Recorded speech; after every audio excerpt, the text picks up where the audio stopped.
La présence du Saint-Esprit dans la vie du croyant et le ministère qu'il y exerce, tel est le sujet qui doit maintenant retenir notre attention.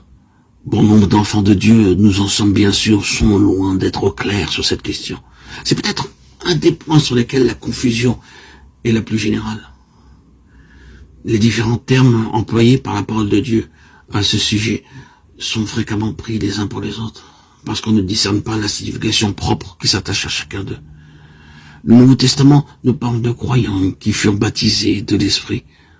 Ailleurs, il est dit « remplis de l'Esprit » ou « scellés par l'Esprit » ou encore « oints ». La distinction à faire entre ces différents termes n'est pas sans importance.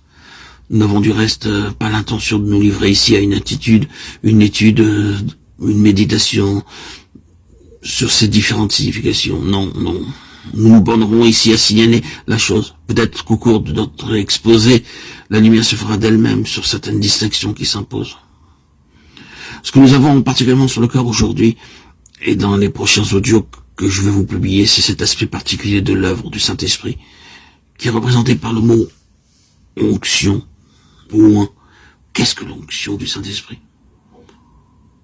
L'onction ne se distingue pas nécessairement de la réception pure et simple du Saint-Esprit. Nous pouvons recevoir le Saint-Esprit et être loin du même coup. Pas toujours cependant si nous ne sommes pas au clair en ce qui concerne le ministère du Saint-Esprit. Son onction peut être retardée pour nous. Au chapitre 19 des Actes, Paul pose cette question à quelques disciples.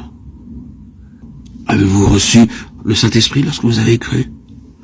Dans ce cas particulier, il dissocie nettement la réception du Saint-Esprit de la foi au Seigneur Jésus. Or, le contexte montre clairement que sur cette question essentielle, les disciples interpellés n'étaient absolument pas éclairés. Ils sont dans l'ignorance la plus complète de l'existence même du Saint-Esprit. Si l'apôtre leur pose cette question, c'est qu'il voit bien qu'il leur manque quelque chose d'essentiel. La plénitude de la vie en Christ est inséparable de la présence intérieure du Saint-Esprit. Et Paul le savait bien. C'est peut-être là un cas exceptionnel. Dans la plupart des exemples qui nous sont donnés dans le Nouveau Testament, la venue du Saint-Esprit coïncide avec l'acte de foi au Seigneur Jésus. Croire, se consacrer, s'abandonner au gouvernement souverain de Jésus-Christ. Et il n'en faut pas plus pour que le Saint-Esprit prenne possession de nous, même dans sa plénitude.